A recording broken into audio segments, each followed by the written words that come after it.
الحمد لله نحمده ونستعينه ونستغفره ونعوذ بالله من شرور أنفسنا ومن سيئات أعمالنا. أشهد أن لا إله إلا الله وحده لا شريك له، وأشهد أن محمدًا عبده ورسوله صلى الله عليه وعلى آله وصحبه وسلم. يا أيها الذين آمنوا اتقوا الله حق تقاته ولا تموتن إلا وأنتم مسلمون. يا أيها الناس اتقوا ربكم الذي خلقكم من نفس واحدة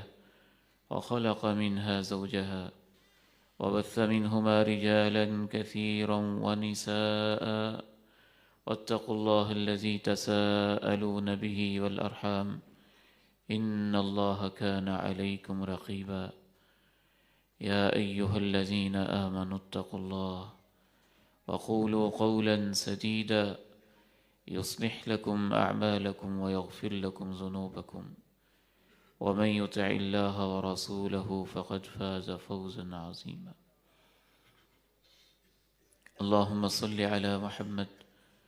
وعلى آل محمد كما صليت على إبراهيم وعلى آل إبراهيم إنك حميد مجيد. اللهم بارك على محمد وعلى آل محمد كما باركت على إبراهيم وعلى آل إبراهيم إنك حميد مجيد. رب اشرح لي صدري ويسر لي أمري واحلل عقدة من لساني يفقه قولي. أما بعد، فإن خير الحديث كتاب الله، وخير الهدي هدي محمد صلى الله عليه وسلم،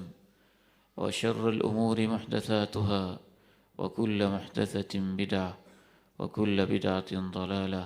وكل ضلالة في النار. أعوذ بالله السميع العليم من الشيطان الرجيم من همزه ونفخه ونفثه. بسم الله الرحمن الرحيم. تتجافى جنوبهم عن المضاجع يدعون ربهم خوفا وطمعا ومما رزقناهم ينفقون. فلا تعلم نفس ما أخفي لهم من قرة أعين جزاء بما كانوا يعملون. گزشتہ خطبہ جمعۃ المبارک میں قیام اللیل کے حوالے سے چند باتیں آپ کے سامنے رکھی تھیں. رات کو اللہ کے سامنے کھڑے ہونا ایک ایسی عبادت ہے، اس کے اندر کوئی ایسی لذت ہے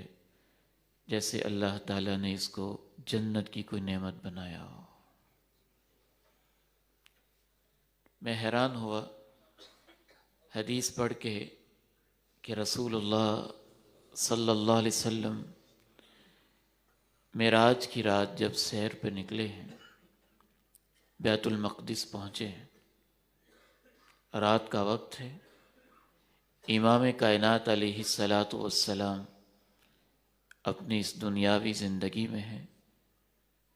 بیت المقدس پہنچتے ہیں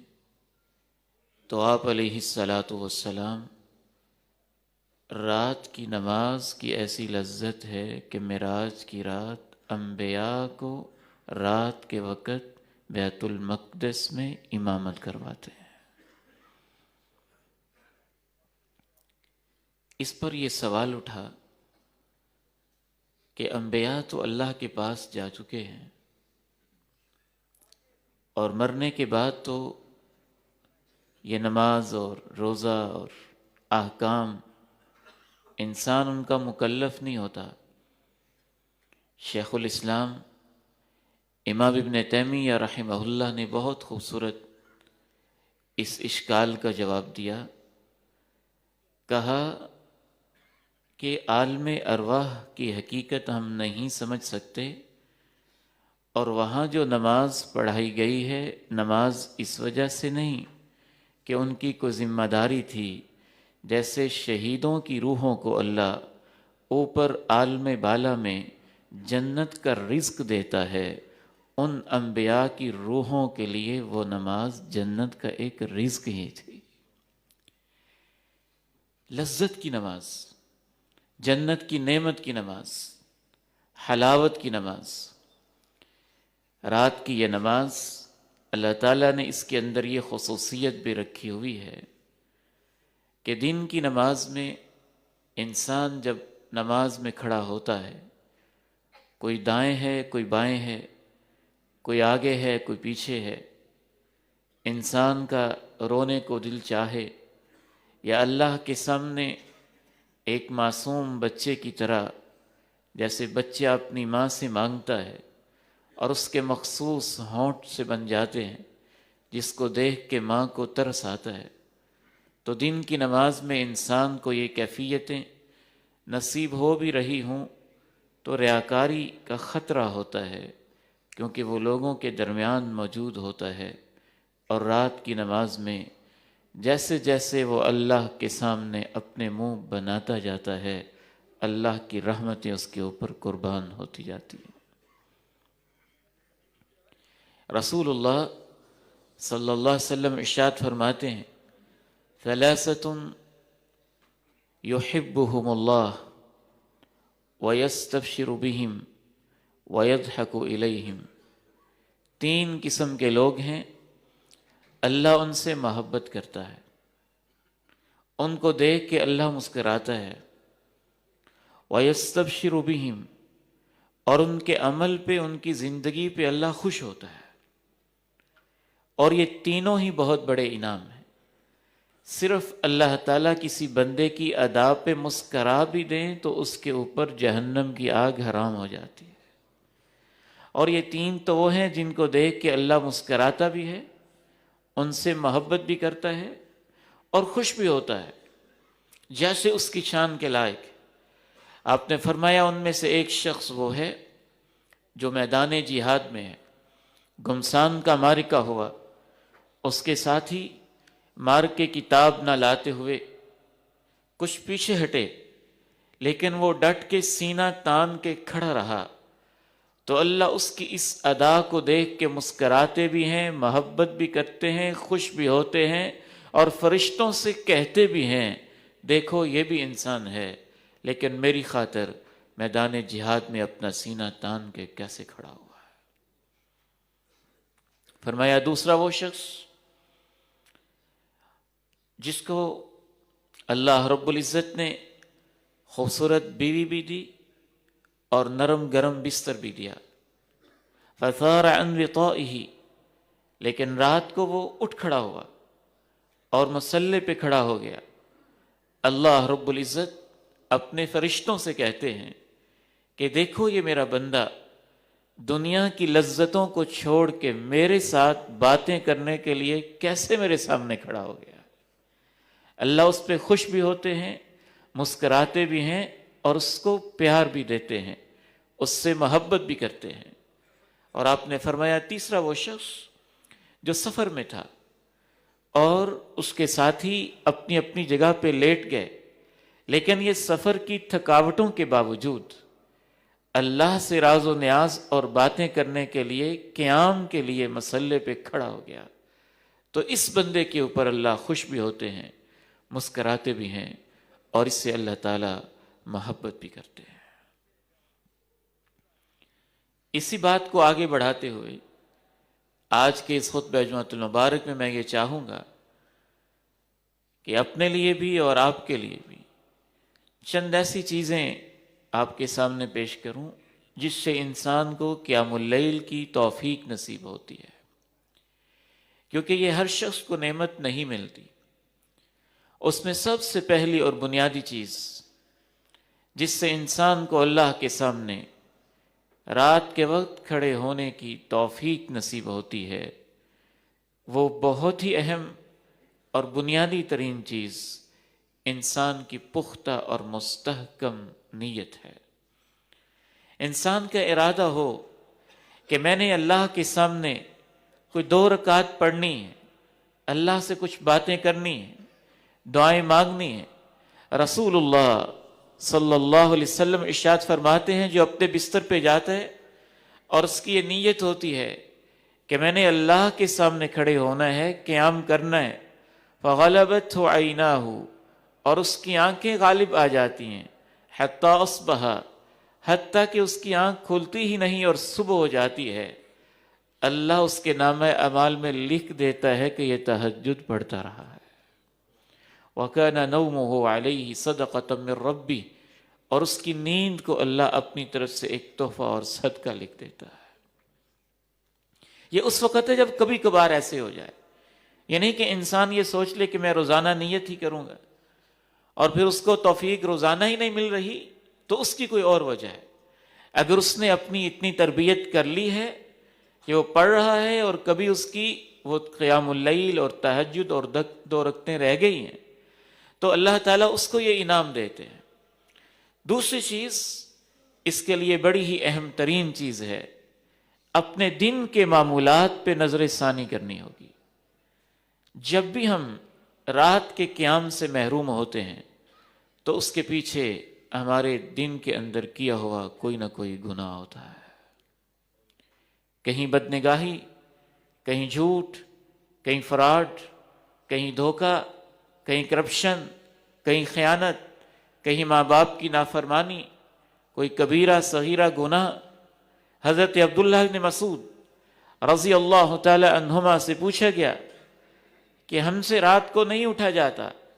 فرمایا اقعدتکم ذنوبکم، تمہارے گناہ تمہیں رات کو سلائے رکھتے ہیں، اٹھنے نہیں دیتے۔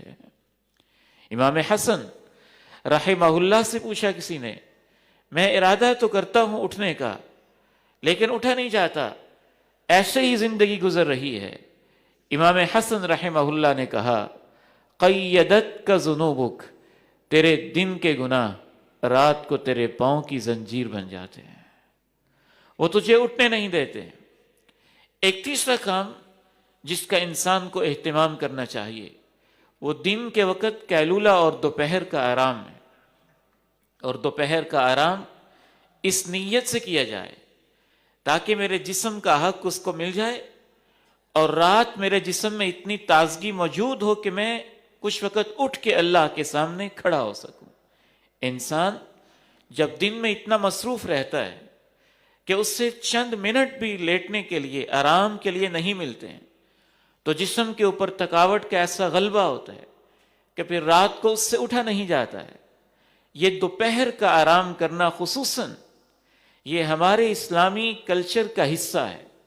اللہ کے نبی علیہ السلام کی سنت ہے، مسلمانوں کی تہذیب ہے جس کو ہم بھول چکے ہیں اور ہم سمجھتے ہیں کہ شاید ہم زیادہ کام کر رہے ہیں۔ حقیقت ایسے نہیں ہوتی ہے۔ جو شخص دوپہر کو 15 منٹ کے لیے، 20 منٹ کے لیے، 10 منٹ کے لیے، حتیٰ کہ 5 منٹ کے لیے قیلولے کی نیت سے لیٹ جاتا ہے، آدھ گھنٹے کے لیے لیٹ جاتا ہے،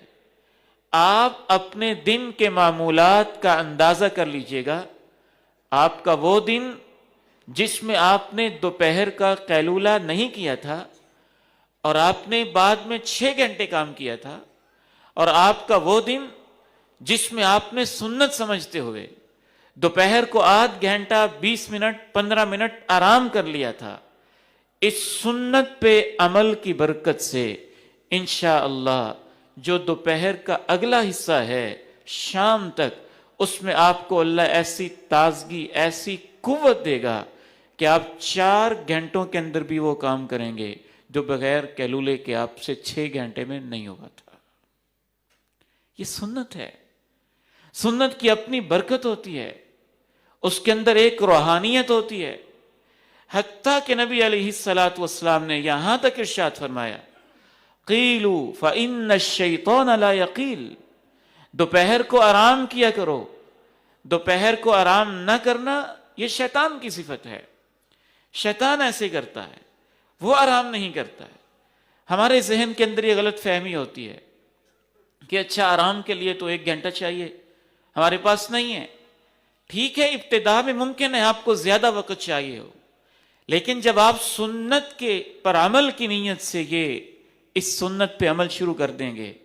تو انشاءاللہ ایسے لوگ بھی ہیں جو 5 منٹ کے اندر بھی قیلولہ کی سنت پہ عمل کر لیتے ہیں. صرف 5 منٹ کے لیے آنکھیں بند کر کے لیٹ جائیں. جہاں بھی آپ ہیں، دکان پہ لیٹ جائیں، گاڑی میں لیٹ جائیں، آفس میں ایک سائڈ پہ لیٹ جائیں، اپنے فولڈنگ چیئر کو یوں پیچھے کر کے لیٹ جائیں اور سنت پہ عمل کی نیت کر لیں. اس کے اندر ایک خاص برکت ہوگی، خاص روحانیت ہوگی. آپ کے دن کے اندر اللہ رب العزت باقی ماندہ دن میں ایک برکت پیدا کرے گا. سلف صالحین رحمہم اللہ اجمعین کہا کرتے تھے کہ رات کے قیام کے لیے دوپہر کا کچھ دیر آرام کرنا اتنا ہی اہم اور ضروری ہے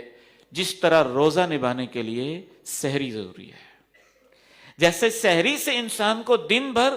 روزہ نبھانے کی طاقت ملتی ہے، دوپہر کے آرام سے انسان کو رات کے اگلے پہر، پچھلے پہر اٹھنے کی توفیق نصیب ہوتی ہے. تو تیسرا یہ کام بھی ہے. اس سنت سے ہم محروم ہیں، اس وجہ سے بھی ہماری راتیں بے برکتی والی ہو چکی ہیں اور دن بھی برکت سے خالی خالی اور محروم نظر آتے ہیں. چوتھا کام جس سے انسان کو قیام اللیل کی توفیق نصیب ہوتی ہے وہ رات کو جلدی سو جانا ہے. اپنا شیڈیول، اپنا ٹائم ٹیبل، اپنی نیند کی ترتیب اس طرح سے لگانی ہے کہ انسان جتنی جلدی ممکن ہو سکے وہ آرام کے لیے لیٹ جائے. رسول اللہ صلی اللہ علیہ وسلم کی سنت مبارکہ ہے کان یکرہ النوم قبل العشاء والحدیث بعدہ. اللہ کے نبی علیہ السلام عشاء سے پہلے سونے کو اور عشاء کے بعد بلا وجہ گپ شپ کے لیے جاگنے کو پسند نہیں کرتے تھے. آپ کو یہ پسند نہیں تھا کہ آپ کی امت رات کو لیٹ نائٹ خواہ مخواہ جاگتی رہے. اور سنت تو ہر سنت کے اندر ہی برکت ہوتی ہے. جو اللہ رب العزت نے رات کی نیند میں برکت رکھی ہے، وقت پر سو جانے میں برکت رکھی ہے، اس کا نتیجہ کیا ہوتا ہے؟ جب ہم رات کو وقت پہ نہیں سوتے تو ہمارا پورا کلچر سنت کے الٹ ہو چکا ہے. ہم سمجھتے ہیں کہ ہم بڑی محنت کر رہے ہیں اور رات 1 بجے تک جاگتے رہتے ہیں اور صبح 10 بجے تک سوئے رہتے ہیں. بالکل فطرت کے بھی خلاف، سنت کے بھی خلاف. اور انسان کی جو اللہ رب العزت نے جسم کے لیے رات کو اللہ نے کہا ہے میں نے سکون کا ذریعہ بنایا ہے، آرام کا ذریعہ بنایا ہے. اور آپ جتنے بھی میڈیکل سائنس کے لوگوں سے بھی پوچھیں گے تو رات کے اندھیرے کے اندر جو جسم کو آرام کی اللہ رب العزت آرام کی برکت سے طاقت دیتا ہے اور جو اس کو اللہ رب العزت فائدہ پہنچاتا ہے وہ دن کو 2-2 3-3 گھنٹے سونے سے بھی وہ سکون اور وہ راحت نصیب نہیں ہوتی ہے. ہمیں اس پہ نظر ثانی کی ضرورت ہے. خصوصاً ہماری نسل نو تو باقاعدہ طور پہ بچے کہتے ہیں کہ فجر کے بعد جو سونے کا مزہ آتا ہے نا وہ کچھ اور ہی ہوتا ہے. سمجھایا بھی جائے تو ان کا یہ ذہن بنا ہوتا ہے. حالانکہ حقیقت یہ ہے آج سے 20 سال پہلے 30 سال پہلے ہم نے جتنے اپنے ان بزرگوں کو دیکھا وہ یہی الفاظ عشاء کے بعد کی نیند کے بارے میں کہتے تھے کہ جو پہلی رات نیند کے اندر برکت ہوتی ہے وہ کسی اور حصے کے اندر نہیں ہوتی ہے. کان یکرہ النوم قبل العشاء والحدیث بعدہ. اور اس کے اندر سب سے بڑی رکاوٹ اس وقت موجودہ دور میں ایک تو ہمارے شعور کی کمی اور اندھی تقلید اور دوسری سب سے بڑی رکاوٹ سوشل میڈیا اور موبائل کی دنیا ہے. جب تک ہم اس کے اوپر کنٹرول نہیں کریں گے اور اس کو اچھے طریقے کے ساتھ مینج نہیں کریں گے، جیسا کہ میں نے عرض کیا تھا، نہ صرف یہ کہ ہماری راتیں ضائع ہوں گی، راتوں کو ضائع کرنے کی وجہ سے ہمارے دن اور ہماری زندگی بھی ضائع ہوگی. رسول اللہ صلی اللہ علیہ وسلم کی تعلیمات کے مطابق ہم یہ نہیں کہتے کہ رات کو جاگنا حرام ہے. اگر آپ کو کوئی ضرورت ہے، آپ کے پاس کوئی مہمان ہے، آپ کو علم کی مجلس لگا رہے ہیں، علم کی کوئی بات سیکھ رہے ہیں، کسی تفسیر کا مطالعہ کر رہے ہیں، حدیث کا مطالعہ کر رہے ہیں، یا کوئی ضروری آپ کی سٹڈی رہتی ہے اسے آپ مکمل کر رہے ہیں، تو ایک ضرورت ہے اس کے لیے جاگنا. لیکن خواہ مخواہ پوری زندگی کی ترتیب اور شیڈول ہی ایسا بنانا جو فطرت کے بھی خلاف ہو، دن رات کے اوقات کے بھی خلاف ہو، اللہ کے بنائے ہوئے اس جسم کے بھی خلاف ہو، اور اللہ کے پیارے نبی کی سنت کے بھی خلاف ہو، یہ کوئی عقل مندی اور یہ کوئی دانش مندی والا فیصلہ نہیں ہے جس طرف ہم سارے چلے جا رہے ہیں۔ ایک پانچویں چیز جس سے انسان کو قیام اللیل کی توفیق نصیب ہوتی ہے، وہ سونے کو ایک کام سمجھنا ہے، رات گزارنے کو ایک ٹاسک سمجھنا ہے کہ یہ بھی بہت اہم ہے، اس کو میں نے مرتب گزارنا ہے، اچھے طریقے سے، احسن طریقے سے اور سنت کے مطابق گزارنا ہے۔ رسول اللہ صلی اللہ علیہ وسلم نے تو صحابہ کی یہی تربیت کی تھی، باقاعدہ تیاری ہوتی تھی کہ اب سونا ہے۔ اس تیاری میں کیا شامل ہوتا تھا؟ اغلق الابواب، دروازے بند کر دو اور بسم اللہ پڑھ کے بند کرو، اطفئ السرج، چراغ گل کر دو، جتنی بھی روشنیاں ہیں ختم کر دو، حتیٰ کہ آپ نے یہاں تک کہا لا تترکوا النار حین تنامون، سوتے وقت اگر گھر کے اندر آگ جلائی ہوئی ہے تم نے اس کو ہی بند کر دو۔ کوئلوں کی آگ ہے، ہیٹر کی آگ ہے، گیس ہیٹر کی آگ ہے، انگیٹھی کی آگ ہے، جو بھی آگ ہے آپ فرمایا بند کر دو۔ اگر آپ نے ایئر کنڈیشن کو ہاٹ موڈ پہ لگایا ہوا ہے وہ آگ نہیں ہے، وہ ایک گرم ہوا تھرو کر رہا ہے اور کمرے کے ٹیمپریچر کو چینج کر رہا ہے، وہ اس سے مستثنا ہے، وہ ایک علیحدہ معاملہ ہے۔ آپ نے آگ کے الفاظ استعمال کیے کہ جو آگ ہے اس کو بند کر دو، اور آپ علیہ الصلاۃ والسلام نے امت کو یہ تعلیم دی، چراغ گل کر دو، آگ بند کر دو، دروازے بند کر دو، بسم اللہ پڑھ کے بند کرو، غط الانیہ، جتنے بھی گھر کے اندر برتن ہیں ان کو کور کر دو، اوق الاسقیہ، جو پینے کے برتن ہیں ان کے آپ نے کہا مشکیزوں کے تسمے باندھ دو۔ آج کے دور میں کوئی بوٹل ہے پانی والی تو اس کا ڈھکن بند کر دو۔ آپ علیہ الصلاۃ والسلام نے ایک ایک چیز اپنی امت کو سمجھائی۔ پھر آپ علیہ الصلاۃ والسلام سونے کی تیاری کے اندر یہ بھی تعلیم دے رہے کہ وضو کرنا سونے سے پہلے اور پھر ذکر کرتے ہوئے سونا۔ آپ علیہ الصلاۃ والسلام نے باقاعدہ سونے کے ایسے خوبصورت اذکار بتائے کہ ان اذکار سے انسان کی نیند میں، راحت میں، سوچ میں، ویژن میں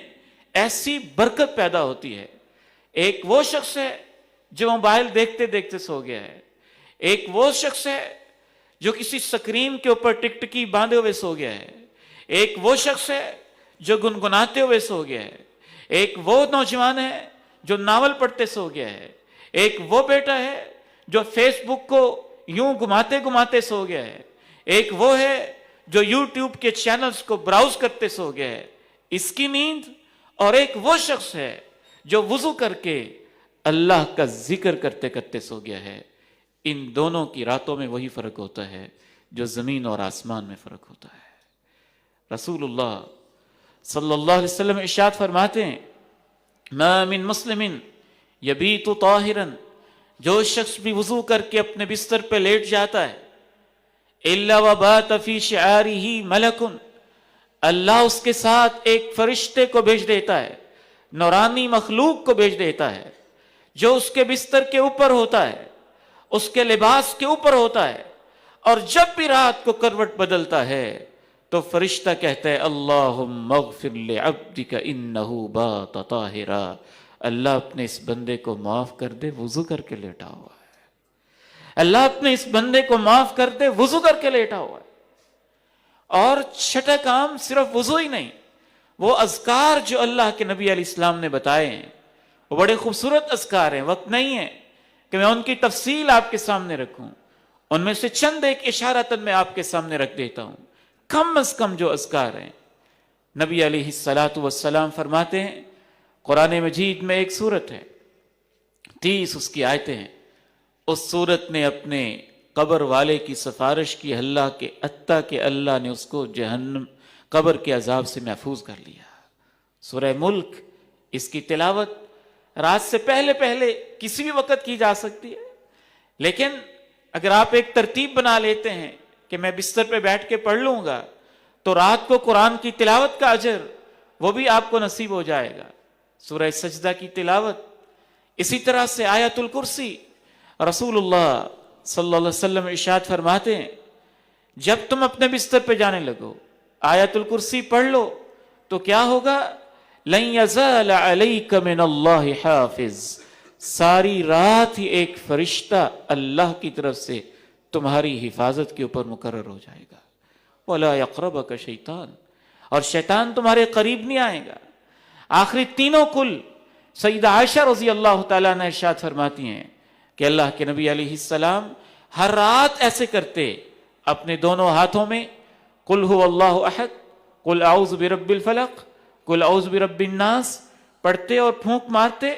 اور اپنے سر مبارک سے لے کے مستطاع من جسدی، جہاں جہاں تک آپ کا ہاتھ پہنچ سکتا پورے جسم کے اوپر پھیر لیتے۔ یہ جسم پھیرنے سے یوں محسوس ہوتا ہے جیسے انسان ایک قلعے کے اندر محفوظ ہو گیا ہے، ایک اللہ کے ذکر کا قلعہ ہے اور اس کے حصار میں آ گیا انسان، اس کی حفاظت میں آ گیا، اس کی سیکورٹی میں آ گیا۔ ایک صحابی سے آپ نے کہا قل یا ایھا الکافرون، یہ سب سے آخر میں پڑھ لیا کرو۔ پھر آپ نے فرمایا انہا براءۃ من الشرک، تم قل یا ایھا الکافرون پڑھ لو گے تو اللہ تمہارے دامن کو شرک سے پاک کر دے گا۔ سیدہ فاطمہ رضی اللہ تعالی عنہ سیدنا علی رضی اللہ تعالی عنہ کو آپ نے بتایا جب بستر پہ جاؤ سبحان اللہ 33 دفعہ، الحمدللہ 33 دفعہ، اللہ اکبر 33 دفعہ، اور آخر میں لا الہ الا اللہ یا اللہ اکبر 34 دفعہ یہ پڑھ لو۔ اور محدثین شارحین حدیث نے لکھا کہ جو بندہ یہ وظیفہ پڑھ کے سوتا ہے اللہ اس کے دن بھر کی تھکاوٹوں کو دور کر دیتا ہے۔ کیونکہ سیدہ فاطمہ نے اسی وقت آپ سے یہ خادم کا مطالبہ کیا تھا، جب آپ کام کر کے تھک جاتی تھی تو آپ نے اپنی بیٹی سے کہا تھا اس سے بہتر تمہیں دیتا ہوں، اور یہ خادم سے بہتر ہے۔ خادم بعض دفعہ پریشان بھی کر دیتا ہے، بھاگ بھی جاتا ہے، وہ کام کرنے کے باوجود پریشان کر دیتا ہے، تو یہ وظیفہ اس لحاظ سے بھی بہتر ہے کہ یہ انسان کے ساتھ وفا کرنے والا ہر وقت ساتھ ہے، اور اس لحاظ سے بھی بہتر ہے کہ آخرت میں اس کا ثواب زیادہ ہے، اور اس لحاظ سے بھی شارحین حدیث نے لکھا بہتر ہے کہ خادم جو جسم کو آرام دیتا ہے، اس وظیفے میں یہ طاقت ہے کہ اللہ اس کی برکت سے انسان کے جسم کو اس سے زیادہ آرام دے دیتا ہے۔ یہ تھکاوٹوں کو دور کرنے والا وظیفہ ہے۔ تو جو انسان ذکر کرتے ہوئے سوتا ہے اس کو اللہ تعالیٰ طاقت دیتا ہے، اس کو ہمت دیتا ہے۔ ایک چھٹی چیز جس سے انسان کو قیام اللیل کی توفیق ملتی ہے وہ ہے سوتے ہوئے اپنے جسم کی پوزیشن کو سنت کے مطابق رکھنا۔ رسول اللہ صلی اللہ علیہ وسلم اپنے رخسار مبارک کے نیچے اپنا دایاں ہاتھ رکھ کے دائیں پہلو پہ آرام فرمایا کرتے تھے۔ امام ابن قیم رحمہ اللہ نے لکھا، اور یاد رکھیے گا امام ابن قیم اپنے دور کے بہت بڑے حکیم بھی تھے، اور بہت بڑے ڈاکٹر تھے، اور بہت بڑے معالج تھے، اور ہر طبیعت سے بہت اچھی طرح واقف تھے۔ امام ابن قیم رحمہ اللہ نے کہا کہ حکماء اور اطباء یہ کہتے ہیں بعض بیماریاں ایسی ہیں کہ انسان بائیں پہلو پہ لیٹے تو اس کو آرام ملتا ہے، اس کے جسم کو گہری نیند آتی ہے، دل کے اوپر جب بوجھ پڑتا ہے تو اس سے انسان کو گہری نیند کے اندر ایک خاص قوت اور ہمت ملتی ہے، اور کچھ بیماریاں بھی اس سے دور ہوتی ہیں۔ امام ابن قیم رحمہ اللہ نے کہا کہ جسم کے لیے بائیں پہلو پہ لیٹنا مفید ہوتا ہے، یعنی کہ بعض بیماریاں ایسی ہیں ڈاکٹرز بھی ریکمینڈ کریں گے کہ آپ بائیں پہلو پہ لیٹ جائیں تو کوئی حرج نہیں، ضرورت کے تحت لیٹا جا سکتا ہے۔ امام ابن قیم کہتے ہیں کہ نبی علیہ السلام دائیں پہلو پہ کیوں لیٹتے تھے؟ آپ فرماتے ہیں کہ دائیں پہلو میں لیٹنے سے اتنی گہری نیند نہیں آتی ہے، اور آپ کے لیٹنے کا یہی مقصد ہوتا تھا کہ اللہ میں اپنے جسم کے آرام کو تیرے سامنے قیام کی خاطر قربان کر رہا ہوں۔ یہ امام ابن قیم نے اپنا ایک حکمت لکھی ہے، آپ اس سے اختلاف کر سکتے ہیں لیکن سوچ سمجھ کے، کیونکہ امام ابن قیم رحمہ اللہ معمولی شخصیت نہیں ہے، وہ انسان کی فزیک کو بھی بہت اچھی طرح سے سمجھنے والے ہیں۔ تو امام ابن قیم رحمہ اللہ نے لکھا کہ دائیں پہلو پہ جب انسان لیٹتا ہے تو اس کی نیند کے اندر وہ غفلت، وہ گہرائی، اور اس طرح سے انسان گھوڑے بیچ کے نہیں سوتا جس طرح سے انسان بغیر کسی ترتیب کے لیٹے تو اس کو اس طرح پھر اتنی گہری نیند آتی ہے کہ اس سے اٹھا ہی نہیں جاتا ہے۔ ایک ساتویں چیز، ائمہ اور سلف صالحین نے تو کمال کی باتیں لکھ دیں، سچی بات ہے ان کو بیان کرتے ہوئے بھی مجھ جیسے گناہگار کو تو شرم محسوس ہوتی ہے کہ اللہ کے نبی کی زندگی ہی کچھ اور طرح کی تھی۔ سیدنا عمر رضی اللہ تعالی عنہ اللہ کے پیارے نبی کے گھر آئے اور رو پڑے، آنکھوں میں آنسو آ گئے۔ آپ نے پوچھا عمر کیوں روتے ہو؟ کہ اللہ کے نبی علیہ السلام میں نے آپ کے گھر کی حالت دیکھی ہے، یہ چارپائی، یہ موٹا سا بان، اور اس کے اوپر پوری چادر بھی نہیں، آپ اس کے اوپر لیٹتے ہیں، حتیٰ کہ اس بان کے نشان آپ کے جسم مبارک کے اوپر میں نے دیکھے ہیں، اور کیسر و کسرا، تخت و تاج اور دنیا کی اتنی بڑی نعمتوں کے مالک، مجھے رونا آ رہا ہے کہ اللہ کے پیارے نبی آپ کا گھر کیسا ہے اور کیسر و کسرا کی شان و شوکت کیا ہے۔ آپ نے فرمایا عمر کیا تم اس بات پہ خوش نہیں ہو کہ ان کے لیے ساری نعمتیں دنیا میں ہیں اور ہمارے لیے اللہ نے آخرت رکھی ہوئی ہے۔ یہ وجہ نہیں کہ یہ آپ کی مجبوری تھی، اللہ تعالیٰ نے آپ کو فتوحات سے نوازا تھا، آپ کے پاس اللہ رب العزت نے وہ دولت بھی آپ کو دے دی تھی کہ یہودیوں کے بڑے بڑے خیبر کے قلعے، سونے اور محلات کے ڈھیر اور طرح طرح کی چیزیں، اللہ نے سب کچھ آپ کو دیا، لیکن اس کے بعد جو آپ کا فقر تھا وہ اختیاری نوعیت کا تھا۔ جان بوجھ کے آپ اپنی زندگی کے اندر سادگی لاتے تھے۔ اس حدیث کی شرح کے اندر شارحین حدیث نے لکھا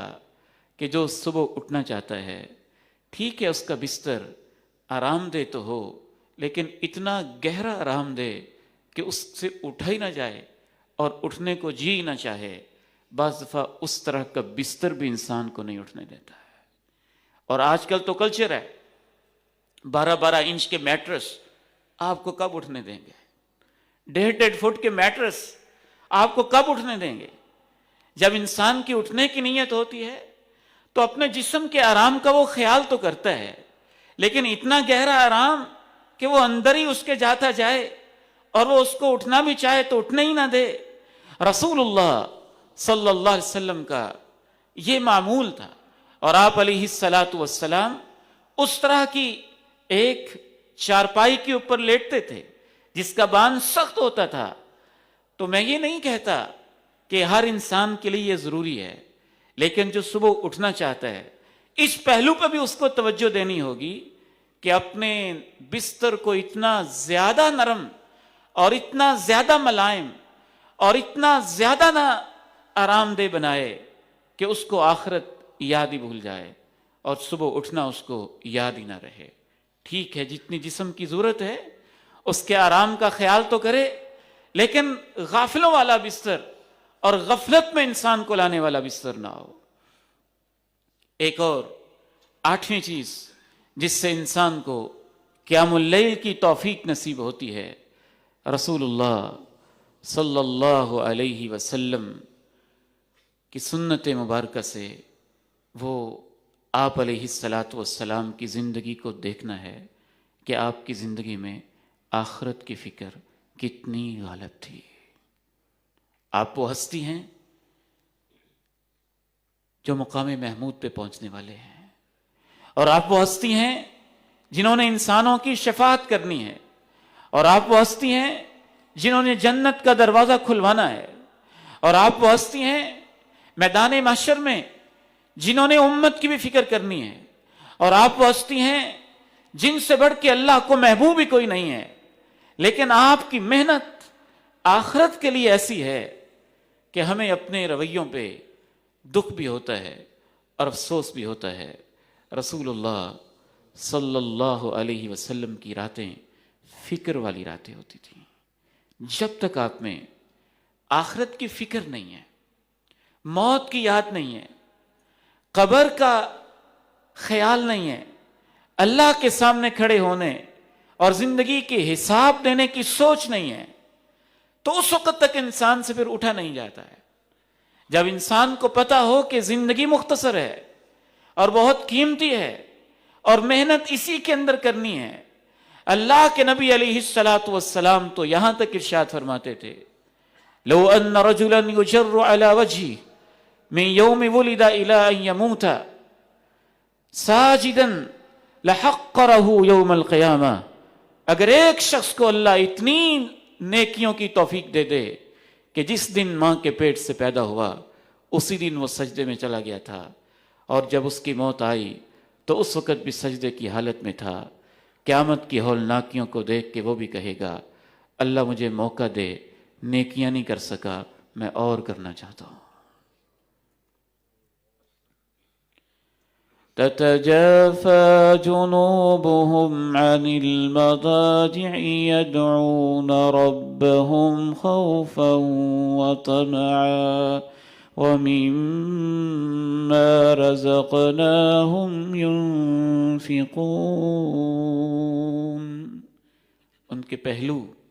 آرام گاہوں سے جدا ہو جاتے ہیں۔ یدعون ربهم خوفا وطمعا، وہ اپنے رب سے دعائیں کرتے ہیں خوف اور شوق کی وجہ سے۔ وَمِمَّا رَزَقْنَاهُمْ يُنْفِقُونَ، جو کچھ ہم نے ان کو دیا ہوتا ہے اس میں سے خرچ کرتے رہتے ہیں۔ رسول اللہ صلی اللہ علیہ وعلی آلہ وصحبہ وسلم، ماں جی عائشہ سے ایک صحابی نے پوچھا کہ آپ کی زندگی کی کوئی رات کی مجھے بات سنائیں، حیران کن سی بات سنائیں۔ فرماتی ہیں اللہ کے پیارے نبی علیہ الصلوۃ والسلام نے ایک رات کہا، عائشہ آج اللہ سے خاص باتیں کرنے کو جی چاہتا ہے، تو آپ مصلے پہ کھڑے ہو گئے اور آپ رونے لگے، حتیٰ کہ روتے روتے آپ علیہ السلام کی گود مبارک بھی آنسوؤں سے تر ہو گئی۔ ایک رات ماں جی عائشہ رضی اللہ تعالی عنہا نے دیکھا کہ اللہ کے پیارے نبی بستر پہ نہیں ہیں، تو ان کو اندیشہ ہوا کہ آپ کہاں ہیں، پیچھے پیچھے ہو لیں، اور پیچھے پیچھے چلتے چلتے ماں جی عائشہ رضی اللہ تعالیٰ عنہ فرماتی ہیں کہ امام کائنات کے میں پیچھے پیچھے گئی تو آپ احد کے قبرستان پہ احد کے شہیدوں کے لیے رات کے وقت جا کے مغفرت کی دعائیں کر رہے تھے۔ امام کائنات علیہ السلام کے ایک اور صحابی ہیں، کہتے ہیں ہم ایک غزوے میں تھے، آپ علیہ الصلوۃ والسلام کو ہم نے دیکھا کہ بستر پہ نہیں ہیں، تو ہم آپ کی تلاش میں نکل کھڑے ہوئے۔ جب ہم پورا قافلہ کراس کر گئے، دور تک ظاہر ہے لوگ لیٹے ہوں گے، مجاہدین اللہ کے نبی کے صحابہ آرام کر رہے ہوں گے، تو تلاش کرتے کرتے پورا قافلہ ہم کراس کر گئے۔ ایک طرف سے ہمیں بلبلانے کی، ہچکچاہٹ کی، رونے کی آوازیں آئیں۔ ہم نے کہا اللہ کے پیارے نبی علیہ السلام ادھر ہی کہیں ہوں گے۔ ہم اس آواز کو فالو کرنے لگے اور قریب پہنچ کے رک گئے۔ پھر آپ تشریف لائے اور آپ نے کہا جانتے ہو آج میرے رب نے مجھے کیا آپشن دی ہے، آج میرے رب نے مجھے کیا اختیار دیا ہے۔ میرے رب نے کہا اے میرے نبی، تم یہ چاہتے ہو کہ میں تمہاری آدھی امت کو جنت میں داخل کر دوں، یا یہ چاہتے ہو کہ تمہیں شفاعت کا حق دے دوں، جس کے بارے میں شفاعت کرتے جاؤ گے میں اس کو آپ کی شفاعت قبول کر کے جنت دیتا جاؤں گا۔ تو میں نے اللہ سے کہا ہے اللہ میں شفاعت کا حق لینا چاہتا ہوں۔ یعنی اس میں بھی آپ ظاہر اس وقت رو رہے ہیں تو امت کے لیے دعائیں کر رہے ہیں، امت کے لیے تڑپ رہے ہیں، امت کے لیے فکر مند ہیں۔ ہمارے اندر کبھی تو یہ احساس ہونا چاہیے کہ میں اپنے 5 سال کے بچے کو بستر کے اوپر لیٹا ہوا دیکھوں تو مجھے فلسطین کا بچہ یاد آ جائے کہ وہ بھی تو کسی کا بیٹا ہے۔ میں اپنے گھر میں اپنی بیٹیوں کو دیکھوں تو مجھے فلسطین کی بیٹیاں یاد آ جائیں کہ وہ بھی تو امت کی بیٹیاں ہیں، اور ہم اور کچھ نہیں کر سکتے تو اس لمحے امت کے لیے اور ان مظلوموں کے لیے دعا تو کرتے۔ آپ علیہ الصلوۃ والسلام کی امت جب آخرت کی فکر کرنے والی ہوگی، اور یہ کوئی معمولی فکر نہیں ہے، بے دین، ایتھیسٹ، ملحدین، سیکولر، دین کے باغی، پیغمبر کی سنتوں کے منکر، وہ لوگ یہ تانا دیتے ہیں کہ تم آخرت کی باتیں کرتے رہتے ہو تو دنیا میں تمہیں کیسے ترقی ملے، اور ہم یہ کہتے ہیں دنیا میں اسی لیے تم ذلیل ہو کہ تمہیں آخرت کی فکر نہیں ہے۔ اگر اس امت کو آخرت کی فکر ہوتی تو کیا اس کا یہ حال ہوتا؟ یہ ایسے سوئے ہوتے، یہ ایسے غفلتوں میں ہوتے، ان کی زندگیاں ایسے ہوتی، ان کی کرپشن ایسے ہوتی، ان کی حکومت ایسے ہوتی، ان کی سیاست کیا ایسے ہوتی، ان کی معیشت کیا ایسے ہوتی۔ اس امت کی خاص تشکیل ہے، جب یہ آخرت کی فکر پہ لگ جاتی ہے تو دنیا پھر اللہ اس کے پیچھے پیچھے لگا دیتا ہے، دنیا اس کے قدم چومتی ہے۔ صحابہ کرام کے ساتھ یہی اللہ نے معاملہ کیا ہے۔ اس امت کو اللہ نے بنایا ہی ایسا ہے، اس امت کی اللہ نے تشکیل ہی ایسے کی ہے۔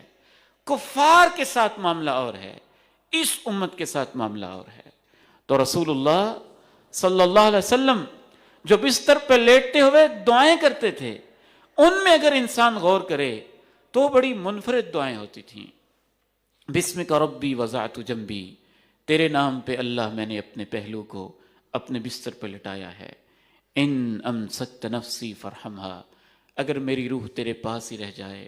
تو رحم کر دینا۔ وَإِنْ أَرْسَلْتَهَا فَاحْفَظْهَا بِمَا تَحْفَظُ بِهِ عِبَادَكَ الصَّالِحِينَ، اگر میری قسمت میں اگلا دن تو نے لکھا ہو اور روح کو جسم میں واپس بھیجے تو پھر میری ویسے حفاظت کرنا جیسے تو اپنے نیک بندوں کی حفاظت کیا کرتا ہے۔ ایسی دعائیں ہیں آپ علیہ السلام کی کہ انسان حیران رہ جاتا ہے۔ اور ایک آخری چیز عرض کر کے میں آپ سے اجازت چاہوں گا، ایک نویں چیز جس پہ انسان کو غور و فکر کرنا چاہیے، خصوصاً میں اپنے نوجوان بیٹوں سے کہنا چاہتا ہوں کہ زندگی بہت قیمتی ہے، اور اس وقت کو قیمتی سمجھنا اور یہ خیال کرنا کہ اللہ نے ہم سے زندگی کا حساب لینا ہے۔ 18، 19، 20 سال کے نوجوان حیران ہوتے ہیں ہم تربیت کی کس کمزوری والے نہج پہ ہیں۔ مجھ سے باقاعدہ کلاس میں ایک بچے نے پوچھا کہ کیا وقت کا بھی حساب ہوگا؟ وقت کا بھی حساب ہوگا؟ میرے بیٹو، سب سے پہلا حساب وقت کا ہی تو ہوگا، زندگی کا تو ہوگا۔ اللہ کے نبی علیہ السلام فرماتے ہیں لا تزول قدم ابن آدم من عند ربی، آدم کے بیٹے کے پاؤں رب کے سامنے سے ہل نہیں سکیں گے جب تک وہ 5 سوالوں کا جواب نہیں دے گا، اور ان میں سب سے پہلا سوال وقت کے بارے میں ہوگا، ان عمرہ فیما افنا، تم نے اپنی عمر کہاں گزاری ہے۔ اور عمر کا دوسرا مطلب وقت ہے،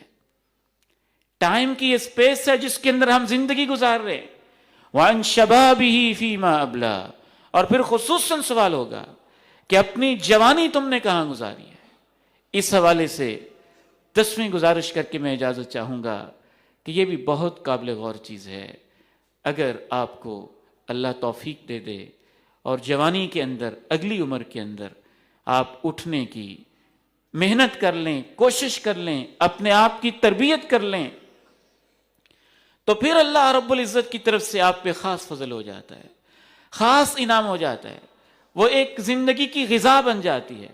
اور اس کے بغیر انسان اپنے آپ کو ادھورا محسوس کرتا ہے اور اپنی زندگی میں کمی محسوس کرتا ہے۔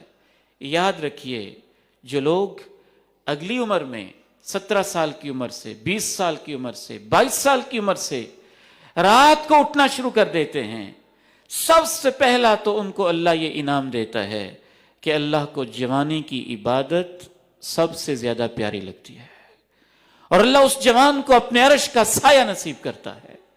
اور دوسرا انعام یہ بھی ملتا ہے کہ انہی لوگوں کو ہی بڑھاپے میں بھی تہجد کی توفیق ملتی ہے۔ اور تیسرا انعام یہ ہوتا ہے کہ اگر بڑھاپے میں جا کے یہ بندہ بیماریوں کی وجہ سے، کمزوریوں کی وجہ سے، کمر کے جھک جانے کی وجہ سے، تکلیفوں اور پریشانیوں کی وجہ سے تہجد نہیں بھی پڑھ سکے گا، بڑھاپے کی کمزوری کی وجہ سے، تو اللہ اس کی جوانی کو دیکھتے ہوئے کہے گا